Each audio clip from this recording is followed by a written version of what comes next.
Corinthians 13. We're going to start there. We won't stay there long, but we'll start there tonight and bounce off of there and then build our lesson from there. So 1 Corinthians chapter 13. It's good to see you all here tonight. Appreciate you being here. We do have some visitors with us, and we thank you for being here tonight. We studied this past week in during our vacation Bible school about the restoration of Peter in John chapter 21, as he and some of the other disciples have breakfast with Jesus by the sea. And from that, we talked a little bit about love, and I told you I thought we would maybe try to do a little bit more discussion on it, and that's where this is coming from tonight. As we think about the word love, and in particularly as we think about the Greek word for love, and that is the word in particular that we're going to look at tonight by the name of agape. We're going to talk about that and discuss that. So that's where we're going to start tonight. Before we start that, I do want to say I witnessed, I would say, a rather significant miracle in a church this morning.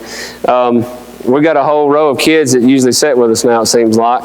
And the way they were seated this morning, it was Julie and I, and then it was, if I can get this right, it seemed like it was Lizzie, and then Kate, and Addie, and then there was Ryan, maybe, and Cal, and then Grant. And somehow or another, the fruit of the vine or the grape juice got all the way down there and made it to Christy and them and come back, and somehow didn't get spilled.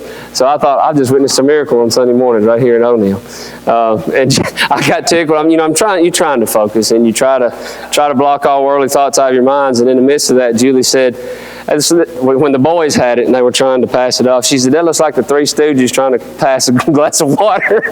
But anyway, somehow they made it, and I just kind of got a kick out of that. But anyway, so good to always have so many young people and kids around us, and we're definitely blessed with a lot of those here at O'Neill. So we definitely appreciate them. 1 Corinthians chapter 13, beginning in verse 1. The Apostle Paul says there, though I speak with the tongues of men and of angels, but have not love, I become a sounding brass or as a clanging cymbal.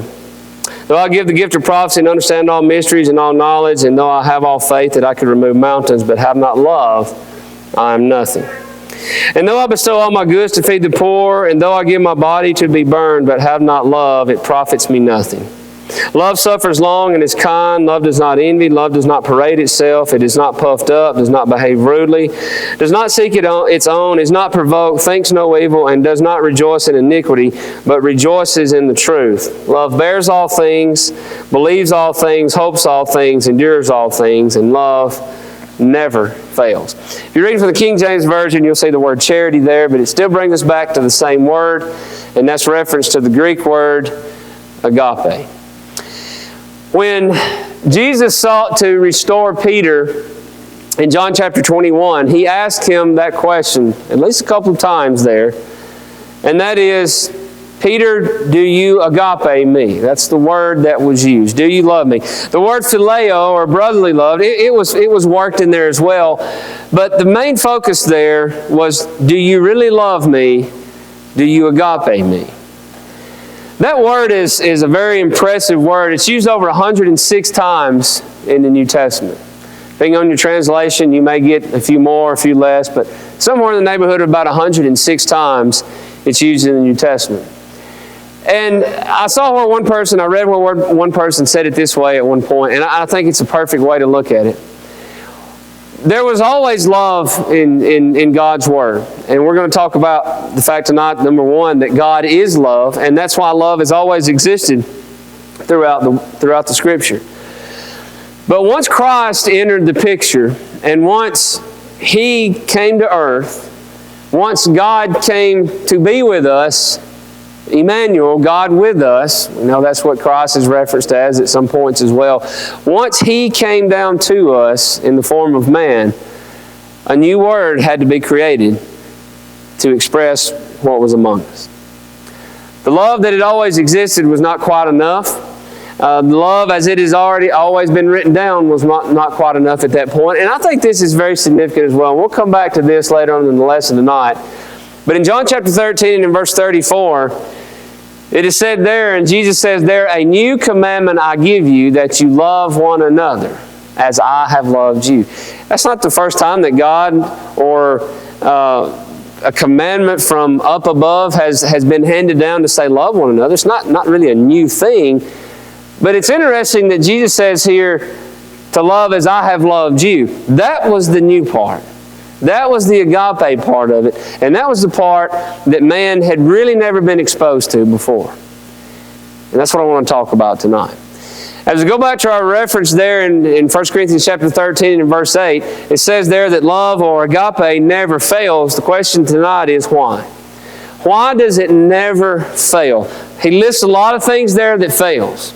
A lot of things there that sometimes come up short. But why does love never fail? Well, let's think about that tonight. Talk about several things that love is. Basically, we're just going to spend our time tonight defining what agape love really is. But I think in doing so, to help us have a better understanding of it, and hopefully, prayerfully, maybe incorporate it better into our lives. That we can be more like God, who is, as point number 1 brings us to, who is love. If you were to define love, agape love is really, it's Christ sacrificing Himself. It's not just emotion. It's really the unconditional, purposeful love, and we'll look at all that. But I think the most simple way to define it is that it's a sentiment that demonstrates itself through actions. It's not just something you say. It's not just something you feel. It's something that you live out in your life. And in all these ways that we're going to talk about tonight. The first thing we really have to look at is that God Himself is love. So to say that in accordance with our lesson, you really got to say agape is God. That's what it is. Because that love is so unconditional. When you think about it, passages such as 1 John chapter 4. 1 John 4, beginning in verse 7. Says there, Beloved, let us love one another, for love is of God. And everyone who loves is just like Him, is born and knows God, and he who doesn't love God, or he who doesn't love, does not know God, for God is love. So either you love and you know God, or you don't love and you don't know God. It's that simple. But he comes right back to the same point, and he says there, For we have known and believed that the love of God, the love that God has for us, that He is love. That God is love, and he who abides in love abides in God, and God in him. So, again, we'll come back to that as we close tonight as well. Love is what really connects us all with God. But the point we need to bring from this is that, simply put, God is love. You know, that's easy to say, and it's kind of catchy. It sounds good. It rolls off the tongue good. But what does it really mean to say that God is love? Is it just to say that He cares about us? Is it just to say that He thinks a lot of us, that maybe we're some of His favorite people? Maybe all that's true. But what does it really mean to say that God is love?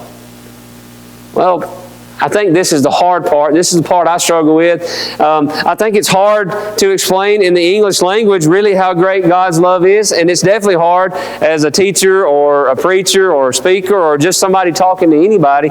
It's hard for any of us to really express what love really is. I will say, of all the lessons that you can preach, probably one of the hardest ones to preach is love. Not that it's hard to get it out. It's just hard to figure out what to get out. Because it's so big and it's so large and it's so hard to explain. And Paul really said it best in Ephesians 3:19. He says, to know the love of Christ which passes knowledge. So if His love is beyond our knowledge, beyond our mental capability to grasp it and understand it, it only makes sense that it's hard to describe. But I think suffice it to say tonight, God's love is really that big and that strong. So when I define it on the very surface, I kind of always come back to the same point. And that is that God's love is unconditional. And what I mean by that is, when you think about it, God's love is not based on any merit. It's not based on any worth. It's not based on the fact that anybody deserves it. It just comes from a deep down, very highly concentrated, unconditional love. So when we say unconditional, what do we mean? Well, I'll give you a few examples. What that means is that God demonstrated His own love towards us. Remember, I said agape love is not really an emotion. It involves emotions. But it involves actions and purpose more so than anything. Regardless of the outcome, regardless of what leads into that, it's stable and it's constant. God, Romans 5 and verse 8, demonstrated His own love towards us, and while we're yet still sinners, Christ died for us. So let's put that into perspective. What that means is that God loved and Christ died for a man by the name of Judas, who betrayed Him with a kiss, who kissed Him as if he were a friend, greeting Him, being glad to be in His presence. God's love died for him, who did not deserve it. That's unconditional love. God's love gave His Son for the Jews who spit in His face, who mocked Him, who blindfolded Him, who struck Him, who said, "Tell us who struck you," who carried out the mockery of trials, who crucified Him, falsely accused Him to the point that they finally crucified Him. God's love died for them. That's unconditional love. God's love was exhibited and expressed and hung on the cross for that Roman soldier who scourged Jesus, who beat Him nearly to death.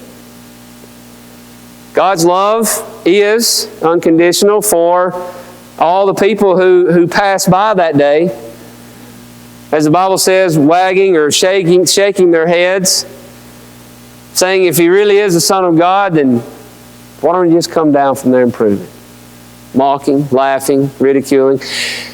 God's love hung on the cross for the very people that Jesus said, "Lord, forgive them, for they know not what they do." Unconditional love died for a man like Saul of Tarsus that we also talked about this week, who was a Christian killer, who hated with every ounce and energy in his body, who hated Christ, who hated the way, and anybody associated with the way. God still loved him, even in that moment. Now I'll tell you another one who belongs in that group. That's me, and that's you.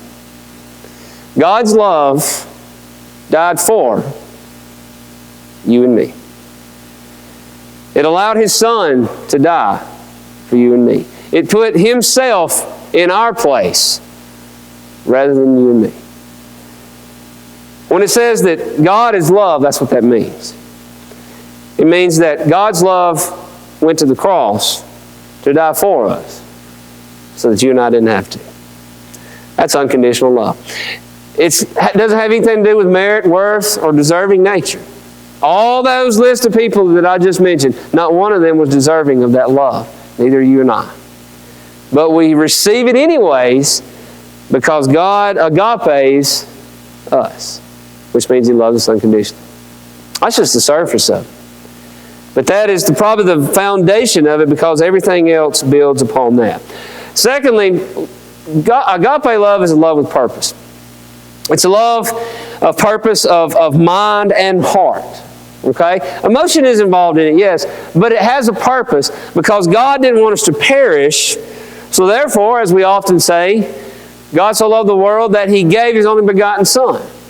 So He loved us so unconditionally that He did something about it that proves that, which means that He gave and He saved. By what? By giving His Son. He saved us by giving His Son.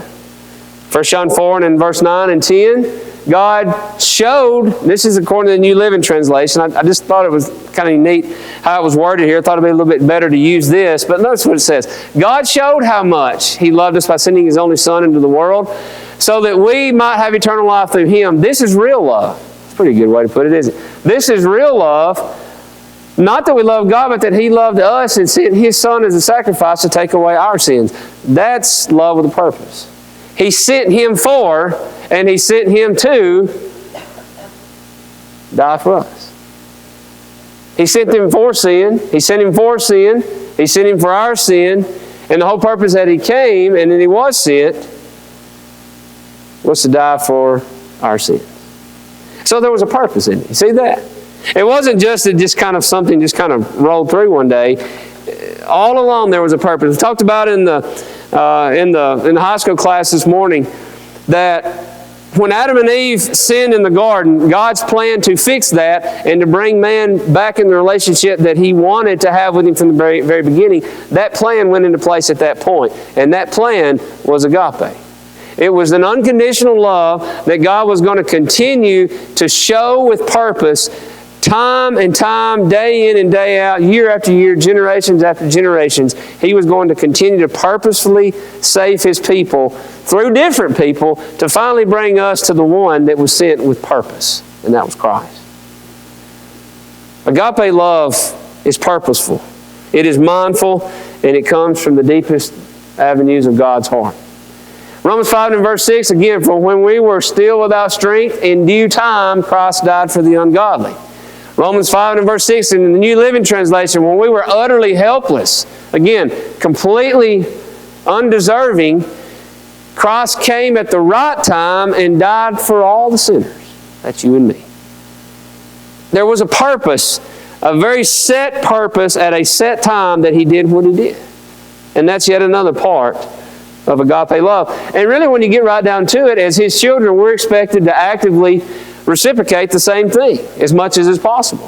1 John 3, notice what it says there. 1 John 3:17. Whoever has this world's goods and sees his brother in need and shuts up his heart from him, how does the love of God abide in him? If you say that you have agape love and you don't show it, then you don't have it. And neither are you of God, and God is not of you. Notice what he says in verse 18. My little children, let us not love in word or in tongue. That's not agape love. That's fake love. That's sugar-coated love that tries to put on a mask, and it's hypocritical. And that's what you see in the world a lot. But he says if you really love with the love of God, you're going to do it by the things you say and by the things you do, in deed and in truth. There's nothing shadowy about it. There's nothing deceitful about it. You love in deed and in truth. You ever heard the phrase, and I know I've used it before, but have you ever heard the phrase that says, don't tell me how much you love me, show me? That means a lot, doesn't it? I've heard many people in life say, I love you, but I've witnessed a lot that really don't act like it. And that's probably the true nature. If you really love somebody, it's not to say that you won't have mistakes. It's not to say that sometimes we don't mistreat each other still. But if you really love, it will show. And God showed us that love. He showed us that love, and we're expected to show it in deed and in truth as well. Agape love is with purpose. It has mind, it has heart, and it sets out on a mission, and it accomplishes that mission, and it doesn't rest until it's accomplished. Thirdly, agape love is a love that is planted by Jesus. You don't just wake up one day and look at somebody or look at some group or coming around some situation and say, I love you unconditionally like the love of God loves me. You don't just wake up with that. And I would even go as far to say you're not born with it. You have to learn it. And it has to be placed within you. And the only way that you can fully have that agape love is to receive it from the only one that it fully exists in, and that's Christ. In Acts chapter 2 and in verse 38, when we are baptized, what are we supposed to receive? Yeah, we receive remission of sins. That's very important. But we also receive the indwelling of the gift of the Holy Spirit who dwells in us. That's God's desire all along. He said at one point in time that His law and His standards are written on stone, on tablets of stone, but there's coming a day when I'm going to write them in their hearts. Well, that begins at baptism. When we receive the gift of the Holy Spirit and we are baptized, that indwelling comes at that point, and from that point on, the love of God should live within us, or at least should be growing within us. So it's not really something that you and I can go out and get. You can't buy it at the store. You can't read some book or go to some motivational class or course and come out and say, I have agape love. No, it doesn't come from man. And it doesn't come from this world. In fact, it is not of this world. That's why Jesus said, I'm going to teach you something new. And furthermore than that, I think what it really, really expresses this is when you look in Galatians 2 and in verse 20. When Paul references the fact that it's no longer I who live, but Christ lives in me. So I say that from this. If you're going to have agape love, and if you're going to know agape love, you and I only receive it when we get out of the way. That's the only way I know how to put that. We only begin to know and only begin to scratch the surface of the greatness of God's love when we get out of the way, when self is removed out of the way, when we die to self and allow the love of God through Christ to start living in us. That's when it starts. Definitely not the end, but that's when it starts. Agape love is planted by Jesus. I think that'd be a good way to put that. Probably a safe way to say that. It is planted by Jesus. Notice what it also says in Romans chapter 5. Now hope does not disappoint because the love of God has been what? Poured out in our hearts by whom? By the Holy Spirit whom He's given to us. So would it be safe to say that the love of God is not poured out in us if we've not received the gift and if we've not been baptized? I think you can say that as well. But when we do become Christians, when we walk in the light, when we're continually washed in His blood, the love of God continues to be poured out in us. And then the result from that is in Galatians 5 and verse 22, when it says the fruit of the Spirit, having that seed of the love of Christ in you, part of the fruit that comes out of that is what? Is love. That's one of the fruits of the Spirit, but I think it's pretty fitting that it mentions it first. How'd it get there? Where'd that fruit come from? It came from that which the Lord plants inside of you when you, as we've sung with our kids all week, this past week, when you give Him your heart. And you die to self, and we get out of the way, and Christ's love starts living in us. That's what agape love is. Agape love is planted by Jesus. You can't go out and find it. It finds you. The question is, do we allow it to live within us or not? Fourthly, agape love is what holds brethren together. Here's something that has always really impressed me and really is amazing when you think about it. And I come back, we've looked at this passage already in the idea of love and the new commandment part of it. I said earlier, love has always existed. We've always read about love in God's Word. But when God came down to us through Christ His Son, a new word for love had to be created, and that was agape. What's amazing to me is that Jesus spent 3 years, give or take, with these men, with these disciples. He fed them. He watered them. It almost sound like pets, don't they? He had to take care of them that much. He fed them. He watered them. He led them. He taught them. That's what He told the first 3 that He chose. He says, you may know how to catch some fish. Let me teach you how to catch men. So for 3 years of His life, 3 years of their lives, they walked every step, took every breath, for the most part, with Him right by their side. They had completely become dependent, maybe minus Judas, but they had completely become dependent upon Him and His presence. And when He gets ready to go, He says, where I'm going, you can't come. You can't come with me.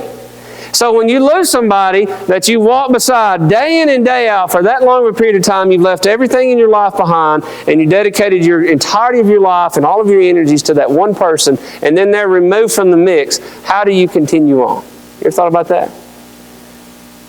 Put yourself in their shoes and ask yourself, how would I continue on if I've lost the very thing that has kept me going? Well, He tells them, and that's what's amazing about this whole thing. For years I missed this. He tells them, where I'm going, you cannot come. I'm going to tell you what's going to get you through. Verse 34, 1 John chapter 13, He says, a new commandment I give to you, that you love one another as I've loved you. So I'm going to leave the picture. I'm going to be gone. But when I'm gone, you love each other, and you love each other in the way that I've loved you. And notice this, by this all will know that you are my disciples if you have love for one another. So what's He saying? What He's ultimately saying is what we're going to come back to at the end of this lesson. He says the only way that you're really going to be able to keep me with you is to love each other just like I've loved you. I'm going to be gone. I'm leaving. I'm not going to be a part of your life as far as a daily walk each day. I'm gone. And it's not to say the fact that where 2 or 3 are not gathered, that I'm not spiritually there in the midst. He's told them that as well. They understand that. But physically, He's gone. He's about to be gone. And the single most important thing that He tells them to hold on to when He's gone is agape. That's powerful. And my friends, that's what holds us together today, just as it held them together then. When somebody you love is passing away or before they pass away, a lot of times they'll give something to you that means a lot to them. Maybe somebody gave it to them. Maybe they've held onto it all their lives. But it's some kind of memoir, some kind of keepsake, just something that they'll hand you to say, I want you to have this. And essentially that says, this is what I always want you to remember me by. We all understand that, right? That's what love is from Christ to us. And that's what it was to the disciples. He says, I'm going away, but the single most important thing that is going to hold you together, because there's going to be some tough days ahead, you're going to have some arguments, you're going to have some opposition, people's going to hate you, people's going to try to kill you, you're going to face all kind of stuff when I'm gone, but the single most important thing that you need to hold on to, and he hands it to him and he says, here it is, and it's called love. It's more important than anything else. He says that is the glue that's going to hold you together. Same thing stands true today. Why do churches split? Why do Christians break away from each other? Why do certain people get to the point that they just part ways and can't work through things? Somewhere in the mix, from one or the other, maybe from both, but there's a lack of love in there somewhere that causes division. Because if we're loving as Christ loves us, then we're loving unconditionally and we work through anything. As God's people, we need to learn to love more. And that's really easy for me. Well, it's not really easy because I know I need to work at it. It's kind of hard to say. It rolls off the tongue easy. I'll put it that way. But boy, that's hard to live out. It's hard. But that's agape love. And agape love is so great that really and truly we can't hold it just ourselves. It should be expanded to all mankind. 1 Thessalonians chapter 3 and verse 12, and may the Lord make you increase and abound in love to one another and to all. Not just each other, but and to all, just as we do to you. That was the words that Paul said to the church at Thessalonica. And he says, you need to love everybody because the love of God is that big. And it should be expanded to all. Notice what it says in Romans chapter 13. I like this passage as well. Owe no one anything except to love one another. For he who loves another has fulfilled the law. For the commandments, you shall not commit adultery, you shall not murder, you shall not steal, you shall not bear false witness, you shall not covet. And if there's anything other commandment, all are summed up in this saying, namely, you shall love your neighbor as yourself. Love does no harm to your neighbor. Therefore, love is the fulfillment of the law. Remember what Jesus answered the lawyer that said, what's the greatest commandment? He said, well, you should love the Lord your God with all your heart, soul, mind, and strength. And you should love your neighbor as yourself. And upon these two hang all the law and the prophets. He says you can drive a nail and you can hang it all on that. What do you hang it on? Everything that God has ever taught us, everything that Christ has ever taught His disciples and therefore relayed to us, it all hangs on love.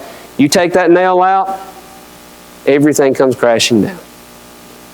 That's why we have to love. And that love, agape love, is intended to go to all mankind.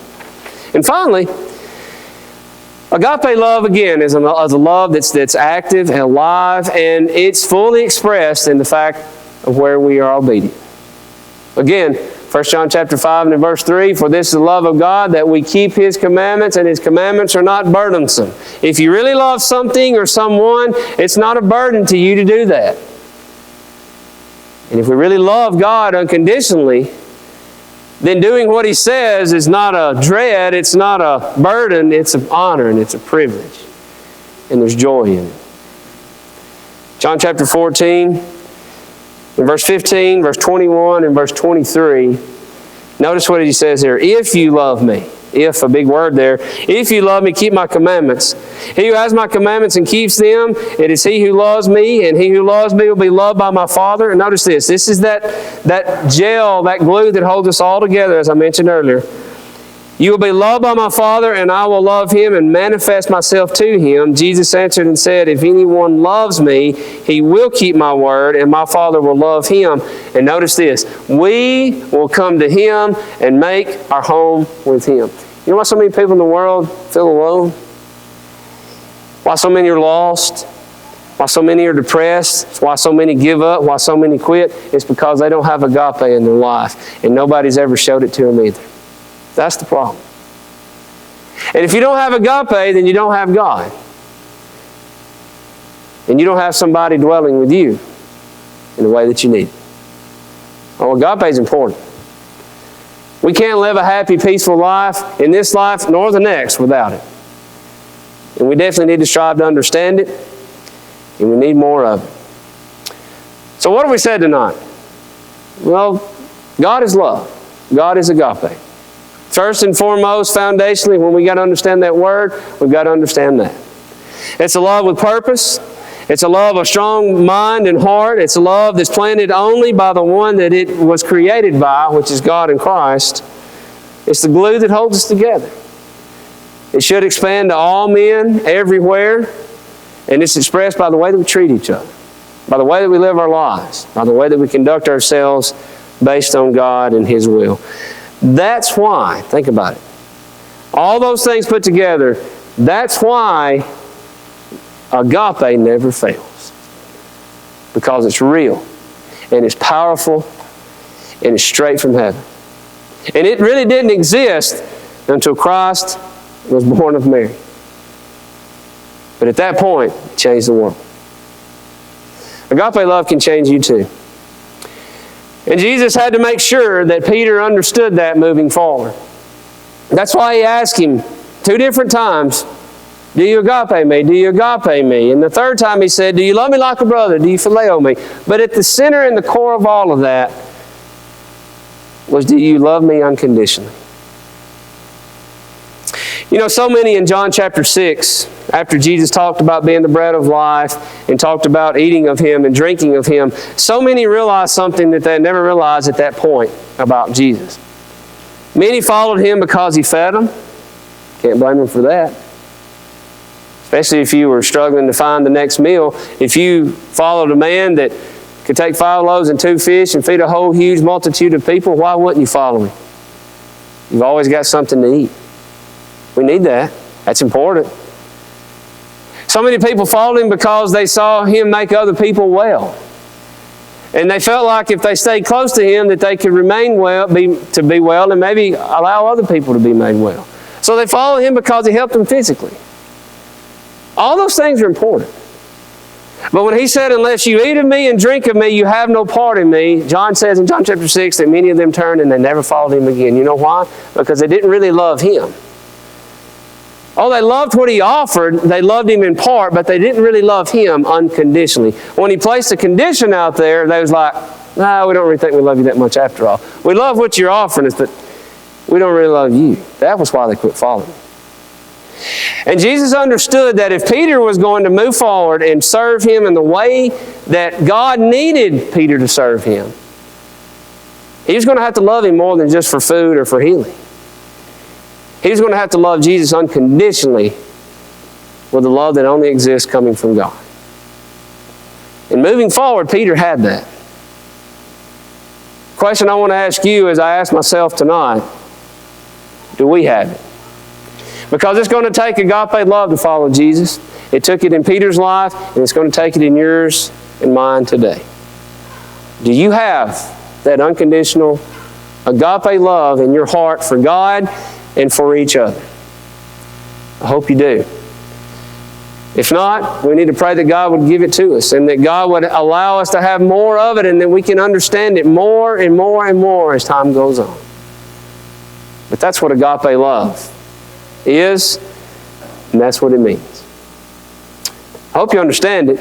Tried to make it as simple as I can. It still passes knowledge, so there's still probably things that I left out that I just can't, in words, explain it to you. I think it's that great. But I do think we can comprehend it enough to say that's definitely something that I need to be a part of. And that's definitely something that I need incorporated in my life. And I hope you will moving forward. Let's love each other more. Let's love each other just as Jesus said, as He has loved us. And if we would just do that more, it'd be amazing how much happier and how much more peaceful our lives would be. All these things hang on love. That's what Jesus said. How strong is that love in your life? Thank you for your attention tonight. God loves you. We sing it so often. We talk about it. He loves you. And He doesn't want you to perish. If you're not a Christian, you need to be one tonight. And to know God in a greater way than you've ever known Him before, because when agape enters your life, you're forever changed. Tonight you can become a Christian. You can be baptized, and you can know that love of God like never before. Maybe tonight that as a Christian you strayed away, and sometimes we do. Sometimes we forget how powerful of a love that is and how much we need it. But you can come back to that tonight. That's, again, one of the most important things about agape, that it's unconditional. You may have blown it again, like I do so often. We go back down those same old paths. But you know, the beautiful thing about the love of God, it's still there for you. It's not okay if you sin. We shouldn't sin that grace would abound, no. But agape love still exists for you. No matter how far you've wandered from Him, He's still there waiting on you to come home. Maybe tonight you need to come home. But we all need more love.